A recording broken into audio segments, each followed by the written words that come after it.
Hello everyone, welcome to वेदीफाइल। तो आज हम बात करने जा रहे हैं reaction involving cleavage of carbon oxygen bond. अगर कार्बन ऑक्सीजन का बॉन्ड तोड़ दे हम तो कौन कौन सी रिएक्शंस हो सकती है, उन सब चीजों के बारे में हम यहाँ पे बात करेंगे।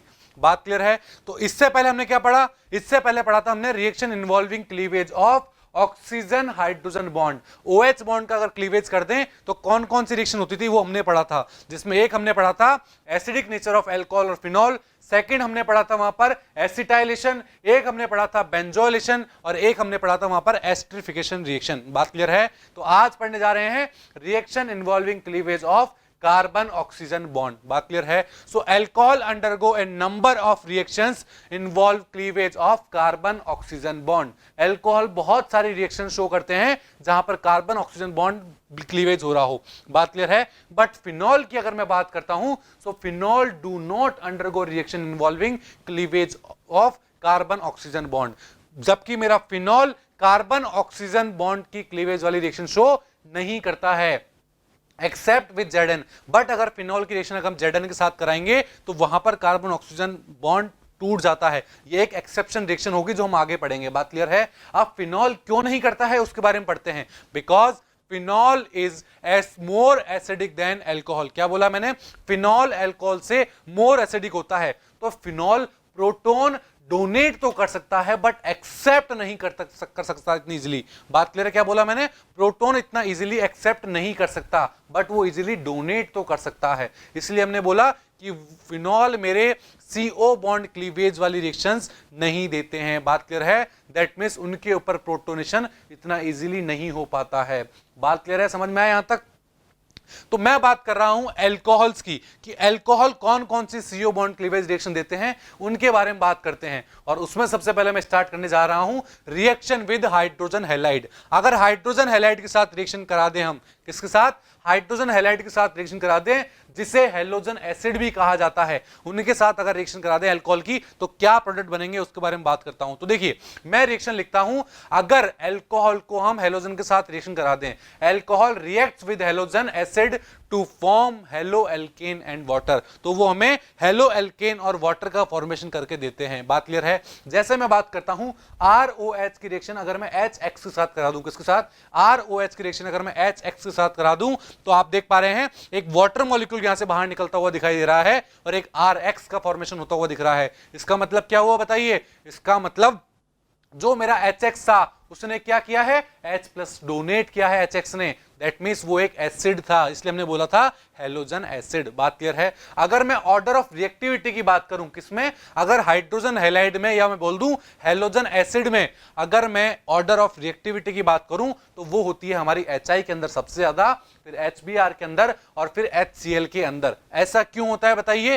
क्योंकि HI के अंदर एसिडिक नेचर सबसे ज्यादा होता है, फिर HBr के अंदर होता है, फिर HCl के अंदर होता है। तो एसिडिक नेचर अगर ज्यादा होगा तो वो H+ को जल्दी से बाहर निकाल देगा। अब सवाल ये आया, सर HI का एसिडिक नेचर भी ज्यादा कैसे हुआ? तो हम सब जानते हैं किसी भी पीरियोडिक टेबल में हम ऊपर से नीचे मूव करते हैं किसी ग्रुप के अंदर, तो क्या होता है? एटम की साइज इंक्रीज होती है। दैट मींस I की साइज सबसे ज्यादा बड़ी होती है, फिर Br की उससे छोटी और Cl की उससे भी छोटी होती है। बिल्कुल आप देख पा रहे हैं, Cl आपको सबसे छोटा दिखाई दे रहा है, Br उससे भी बड़ा दिखाई दे रहा है और I उससे भी बड़ा दिखाई दे रहा है। बात क्लियर है?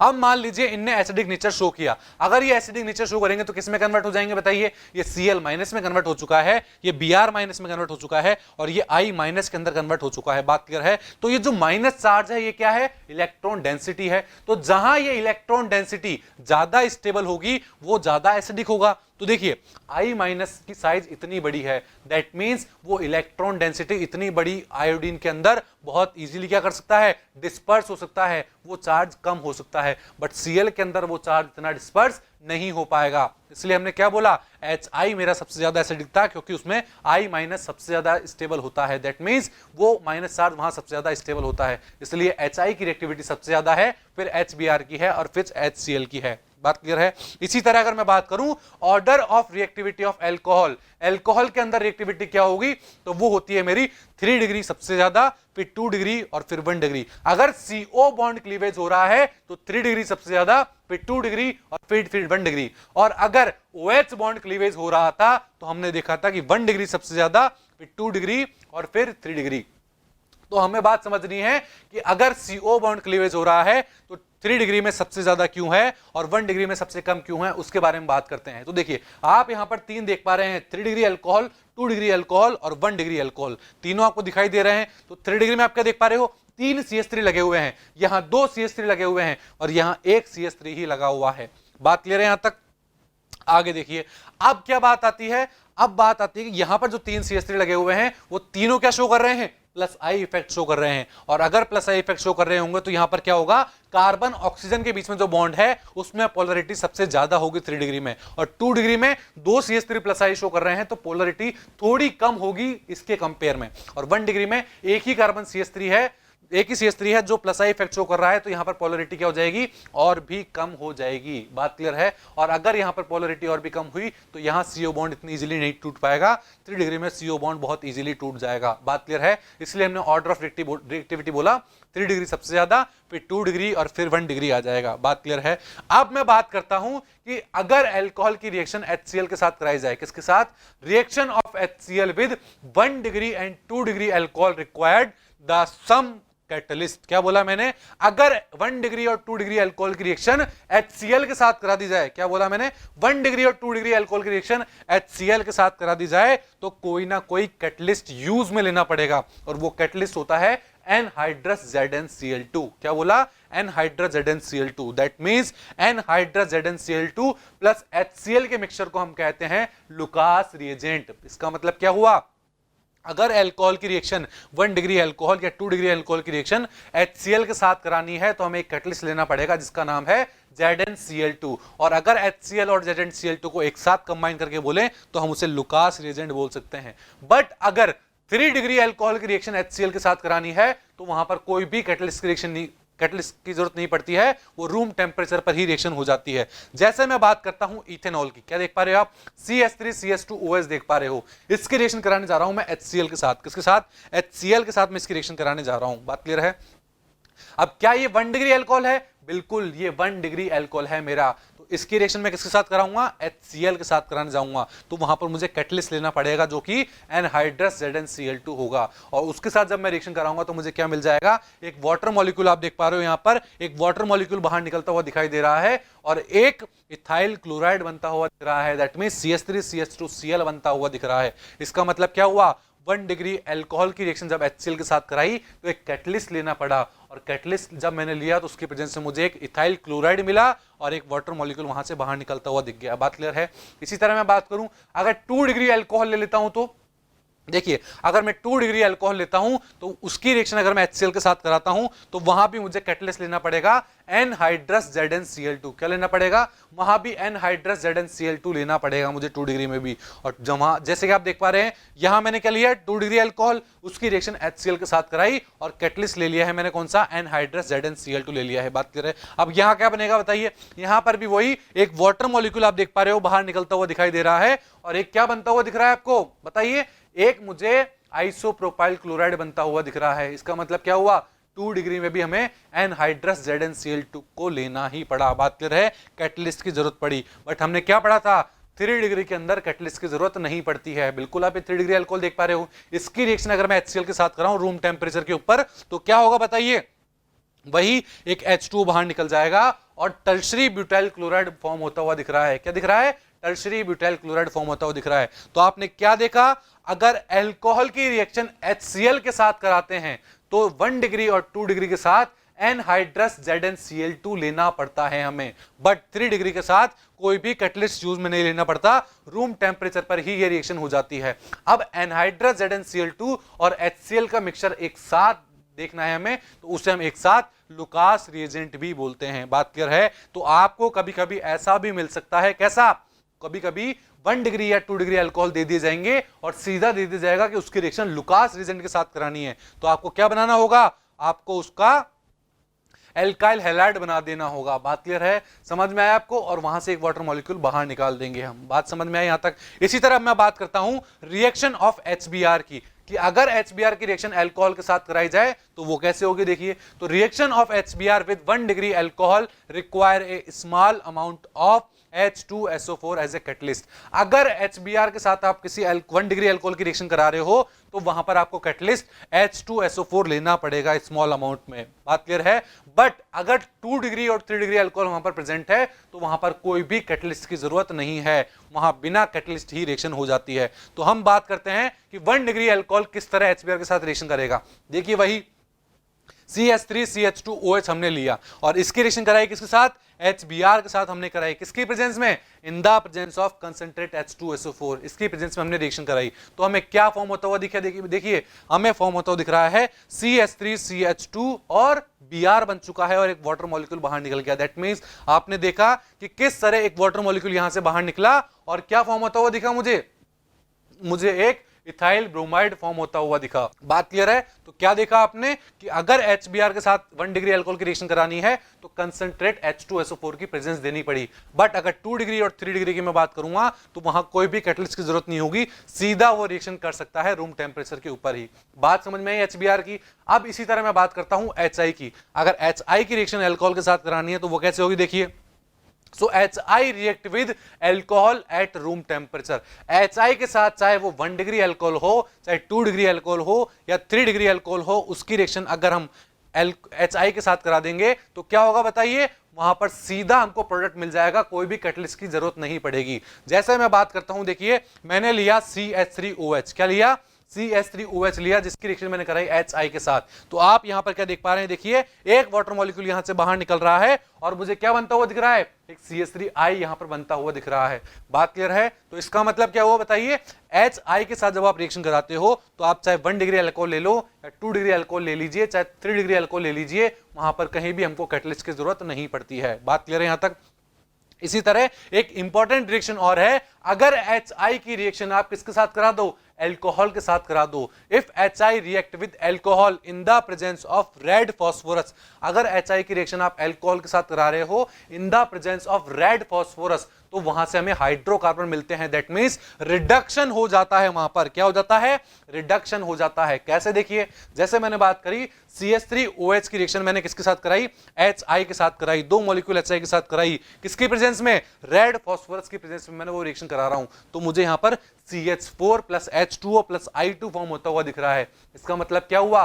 रेड फॉस्फोरस की प्रेजेंस में अगर HI की रिएक्शन अल्कोहल के साथ कराते हैं तो हमें हाइड्रोकार्बन फॉर्म होते हुए दिखते हैं। बात क्लियर है? और अगर रेड फॉस्फोरस नहीं दे रखा तो क्या होगा? एक वाटर मॉलिक्यूल बाहर निकल जाएगा और एल्काइल हैलाइड का फॉर्मेशन वहां पर हो जाएगा। बात क्लियर है? तो ये बात हमारी किसकी हुई? एक रिडक्शन वाली हमने यहां पर रिएक्शन पढ़ ली है। बात क्लियर है? तो अब मैं बात करता हूं मैकेनिज्म की, कि किस तरह हमारे अल्कोहल हाइड्रोजन हैलाइड के साथ रिएक्शन करते हैं। तो वो हाइड्रोजन हैलाइड मेरे अल्कोहल के साथ 2 मैकेनिज्म के साथ ऐड हो सकते हैं, 2 मैकेनिज्म के साथ रिएक्शन कर सकते हैं। कौन कौन सी? SN1 रिएक्शन और SN2 रिएक्शन, या फिर मैं बोल दूं SN1 मैकेनिज्म या SN2 रिएक्शन मैकेनिज्म। बात क्लियर है? तो अगर मैं बात करूं 1 डिग्री अल्कोहल की, तो 1 डिग्री अल्कोहल जो होते हैं मेरे, वो SN2 मैकेनिज्म ज्यादा दिखाते हैं। कौन से? SN2 मैकेनिज्म दिखाते हैं। और अगर 2 डिग्री और 3 डिग्री की अल्कोहल बात करता हूं तो वो मेरे SN1 मैकेनिज्म की ऊपर ज्यादा फेवरेबल होते हैं। बात क्लियर है? तो क्या होता है SN1 और SN2 मैकेनिज्म में? तो सबसे पहले मैं शुरुआत करता हूं SN2 मैकेनिज्म की। SN2 मैकेनिज्म के अंदर क्या होता है? तो सबसे पहले जो हमारा HX होता है वो हमारा डिसोसिएट हो जाता है H प्लस और X माइनस के अंदर। किस किस के अंदर? H प्लस और X माइनस के अंदर डिसोसिएट हो जाता है। बात क्लियर है? उसके बाद क्या होता है? देखिए, SN2 मैकेनिज्म जो होती है वो हमारी सिंगल स्टेप रिएक्शन होती है। कौन सी? सिंगल स्टेप रिएक्शन होती है। बात क्लियर है? देखिए अब क्या होता है, मैंने बोला SN2 मैकेनिज्म के अंदर 1 डिग्री अल्कोहल की रिएक्शन किसके साथ कराई जाती है? न्यूक्लियोफाइल के साथ कराई जाती है। देखिए, सबसे पहले मैंने लिया ये मीथेनॉल। आप क्या देख पा रहे हो? CH3OH देख पा रहे हो। बात क्लियर है? क्या देख पा रहे हो? CH3OH देख पा रहे हो आप। तो क्या होता है? जो हमारा X माइनस फॉर्म हुआ है वो X माइनस CH3 पर बैक साइड अटैक करता है। बिल्कुल आप देख पा रहे हो, हमारा X minus back side attack कर रहा है उस मिथेनॉल के ऊपर। बिल्कुल, जैसे ही वो मिथेनॉल के ऊपर अटैक करेगा तो क्या होगा बताइए? जैसे ही वो मिथेनॉल को अटैक कर रहा है तो वहां से बॉन्ड बनने लग रहा है, और जहां पर OH लगा हुआ था मेरा, वो OH मेरा बॉन्ड टूटता जा रहा है। दैट मींस डैश डैश बन गया है। इसको हम बोलते हैं ट्रांजिशन स्टेट बन चुकी है। बात क्लियर है? जहां पर क्या हो रहा है बताइए, X वाला बॉन्ड फॉर्म हो रहा है और OH वाला बॉन्ड क्या हो रहा है, ब्रेक होने वाला है। बिल्कुल। और जैसे जैसे रिएक्शन और प्रोसीड होती है तो मेरा जो यहां पर OH लगा हुआ है वो यहां से बाहर निकल जाता है। किस फॉर्म में? OH माइनस फॉर्म में बाहर निकल जाता है, और X मेरा वहां पर आके लग चुका है। और जो ये OH बाहर निकलता है वो H प्लस से रिएक्शन करके वाटर मॉलिक्यूल का फॉर्मेशन कर देता है, और क्या बना दिया, CH3X का फॉर्मेशन कर दिया है। इसका मतलब क्या देखा आपने? इसका मतलब SN2 में बैक साइड अटैक होता है। SN2 reaction single step reaction होती है।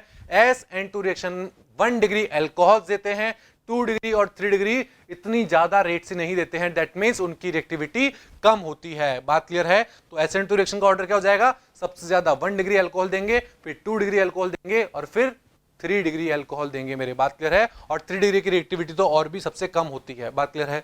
इसी तरह अगर मैं बात करता हूं अब SN1 मैकेनिज्म की, तो SN1 मैकेनिज्म के अंदर क्या होता है, ये 2 स्टेप रिएक्शन होती है। कितने स्टेप? 2 स्टेप रिएक्शन होती है यहां पर। बात क्लियर है?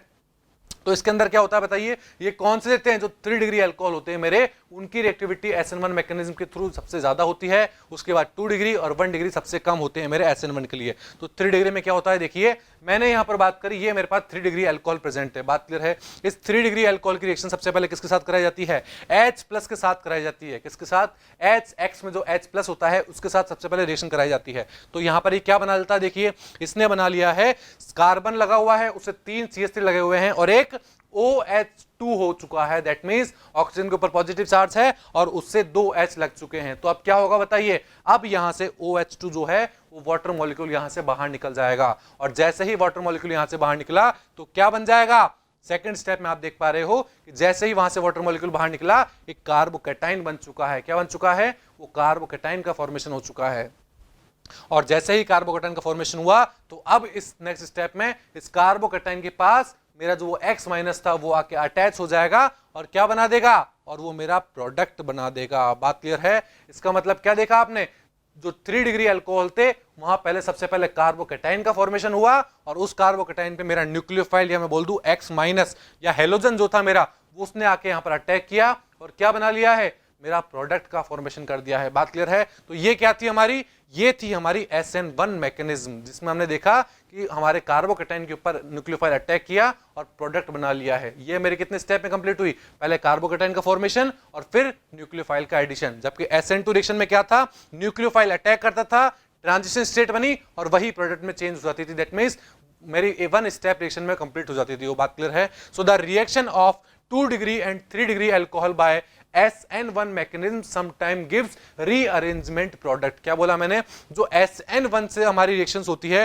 2 डिग्री अल्कोहल और 3 डिग्री अल्कोहल में, वो कुछ कभी कभी हमें रीअरेंज प्रोडक्ट भी देती है। दैट मींस कार्बोकैटायन के अंदर रीअरेंजमेंट भी हो सकता है, इसलिए हमें वो रीअरेंजमेंट प्रोडक्ट भी देती है। जैसे मैं एग्जांपल की बात करूं तो 3 मिथाइल ब्यूटेन 2 ऑल, क्या बोला मैंने, 3 मिथाइल ब्यूटेन 2 ऑल, बिल्कुल आप ये देख पा रहे हैं, देखिए 3 मिथाइल ब्यूटेन 2 ऑल है। अगर इसका ट्रीटमेंट हम किसके साथ करा दें, कंसंट्रेट, किसके साथ, कंसंट्रेट एसिड के साथ करा दें, या फिर मैं बोल दूं कंसंट्रेट HCl के साथ करा दें, किसके साथ, कंसंट्रेट HCl के साथ अगर इसकी रिएक्शन करा देंगे तो हमें क्या देगा, वो यील्ड्स 2 क्लोरो 2 मिथाइल ब्यूटेन का फॉर्मेशन दे देगा। किसका, 2 क्लोरो 2 मिथाइल ब्यूटेन का फॉर्मेशन दे देगा। जबकि फॉर्मेशन किसका होना चाहिए था, फॉर्मेशन 2 क्लोरो 3 मिथाइल ब्यूटेन का होना चाहिए था, बट वो हमें वो फॉर्मेशन नहीं देता है। बात क्लियर है? देखिए रिएक्शन कैसे होती है उसके बारे में बात करता हूं। तो सबसे पहले क्या लिया, देखिए मैंने यहां पर ले लिया है, कौन सा अल्कोहल है बताइए, यहां पे कौन सा अल्कोहल है, यहां पर मुझे 2 डिग्री अल्कोहल दिखाई दे रहा है। बात क्लियर है?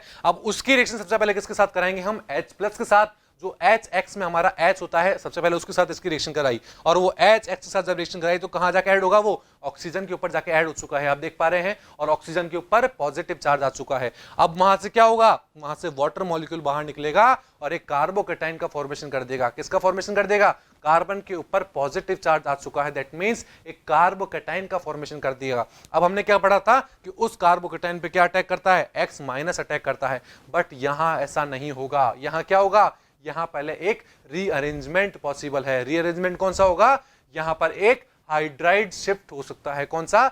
1,2 हाइड्राइड शिफ्ट हो सकता है। बिल्कुल यहां पर आप देख पा रहे हो कि एक 1,2 हाइड्राइड शिफ्ट की प्रोसेस होगी, और जैसे ही 1,2 हाइड्राइड की पोजीशन प्रोसेस होगी तो क्या हो जाएगा? 1,2 हाइड्राइड की प्रोसेस होते ही पॉजिटिव चार्ज मेरा कहां चला गया है? अब उस पोजीशन पे चला गया है जो मेरा टर्शरी है। दैट मींस एक 3 डिग्री कार्बोकेटाइन बन चुका है। और पहले कौन सा कार्बोकेटाइन था? 2 डिग्री कार्बोकेटाइन बन रखा था। अब कौन सा बन चुका है? एक 3 डिग्री कार्बोकेटाइन मेरा बन चुका है। बात क्लियर है? तो 3 डिग्री कार्बोकेटाइन ज्यादा स्टेबल होगा या 2 डिग्री कार्बोकेटाइन? बताइए।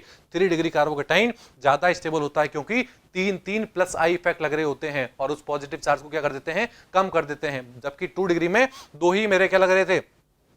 2 ही प्लस आई इफेक्ट लग रहे थे। बात क्लियर है? तो जो मेरा 3 डिग्री कार्बोकेटाइन बना है वहां पर मेरा एक्स माइनस आके क्या करता है? अटैक कर देता है। और वहां पर मेरा अटैक करते एक्स माइनस अटैक करते क्या हो जाता है?